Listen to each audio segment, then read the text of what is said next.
الحمد للہ رب العالمین والصلاة والسلام علی خاتم النبیین اما بعد فاعوذ باللہ من الشیطان الرجیم بسم اللہ الرحمن الرحیم ومن أظلم ممن منع مساجد الله أن يذكر فيها اسمه وسعى في خرابها أولئك ما كان لهم أن يدخلوها إلا خائفين لهم في الدنيا خزي ولهم في الآخرة عذاب عظيم۔ ترجمہ: اور اس سے بڑھ کر ظالم کون ہوگا جو اللہ کی مسجدوں کو اس بات سے روکے کہ ان میں اللہ کا نام لیا جائے اور ان کو ویران کرنے کی کوشش کرے۔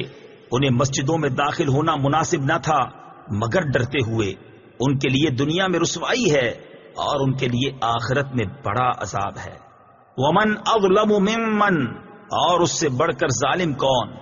تفسیر صراط الجنان میں ہے یہ آیت بیت المقدس کی بے حرمتی کے متعلق نازل ہوئی، جس کا مختصر واقعہ یہ ہے کہ روم کے عیسائیوں نے یہودیوں پر حملہ کر کے ان کے جنگجوؤں کو قتل کر دیا، ان کے بیوی بچوں کو قید کر لیا، توریت کو جلا دیا، بیت المقدس کو ویران کر دیا، اس میں نجاستیں ڈالی، خنزیر ذبح کیے۔ یوں بیت المقدس خلافت فاروقی تک اسی ویرانی میں رہا۔ آپ رضی اللہ تعالی عنہ کے عہد مبارک میں مسلمانوں نے اسے بنایا۔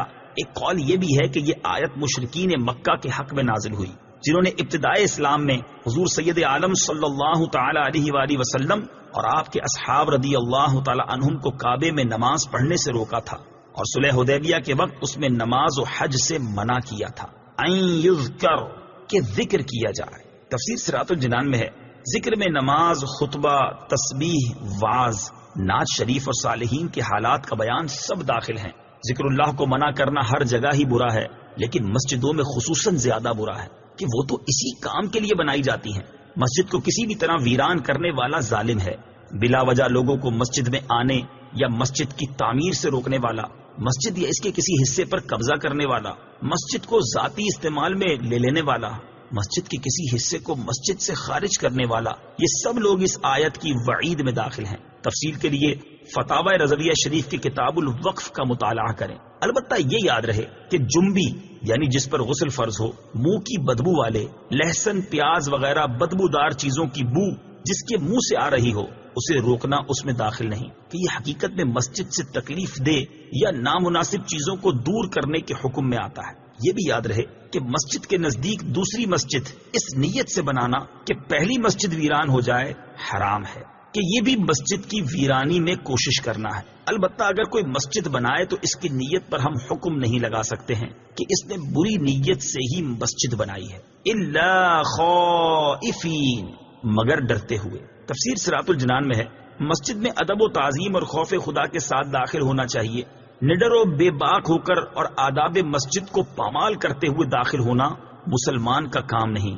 فی الدنیا خزی، دنیا میں رسوائی۔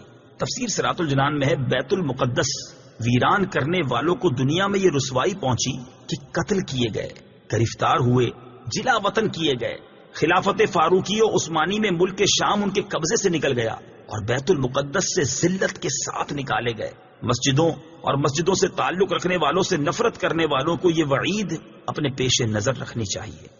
وَلِلَّهِ الْمَشْرِقُ وَالْمَغْرِبُ فَأَيْنَمَا تُوَلُّوا فَثَمَّ وَجْهُ اللَّهِ إِنَّ اللَّهَ وَاسِعٌ عَلِيمٌ۔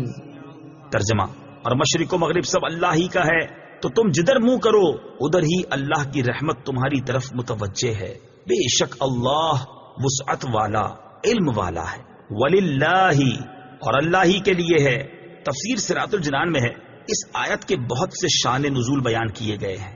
نمبر ایک مرتبہ صحابہ کرام علیہم رضوان تاریک رات میں سفر میں تھے، قبلہ کی سمت معلوم نہ ہو سکی، ہر شخص نے جس طرف اس کا دل جمع نماز پڑھ لی۔ صبح کو بارگاہ رسالت میں حال عرض کیا تو یہ آیت نازل ہوئی۔ نمبر 2، حضرت عبداللہ ابن عمر رضی اللہ تعالیٰ عنہ فرماتے ہیں یہ اس مسافر کے حق میں نازل ہوئی جو سواری پر نفل ادا کرے، اس کی سواری جس طرف متوجہ ہو جائے اس طرف اس کی نماز درست ہے۔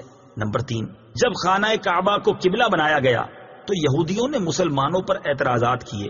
ان کے رد میں یہ آیت نازل ہوئی اور بتایا گیا کہ مشرق و مغرب سب اللہ تعالیٰ کا ہے، جس طرف چاہے قبلہ معین فرمائے، کسی کو اعتراض کا کیا حق ہے۔ نمبر 4، جب یہ آیت دعا ادعونی استجب لکم نازل ہوئی تو حضور پر نور صلی اللہ تعالی علیہ وآلہ وسلم سے دریافت کیا گیا کہ کس طرف منہ کر کے دعا کی جائے۔ اس کے جواب میں یہ آیت نازل ہوئی۔ شان نزول کے متعلق ان کے علاوہ اور بھی کئی اقوال ہیں۔ فَأَيْنَمَا تُوَلُّوا تو تم جدھر منہ پھیرو۔ تفسیر صراط الجنان میں ہے، معلوم ہوا کہ قبلہ کی سمت معلوم نہ ہو سکے تو جس طرف دل جمے کہ خانہ کعبہ اسی سمت ہوگا تو اسی طرف منہ کر کے نماز پڑھے۔ اس بارے میں تفصیلی احکام جاننے کے لیے بہار شریعت حصہ 3 کا مطالعہ فرمائے۔ یہ یاد رہے کہ خانہ کعبہ ہی قبلہ ہے، یہاں جو اجازت ہے وہ مخصوص صورتوں میں ہے۔ صدق اللہ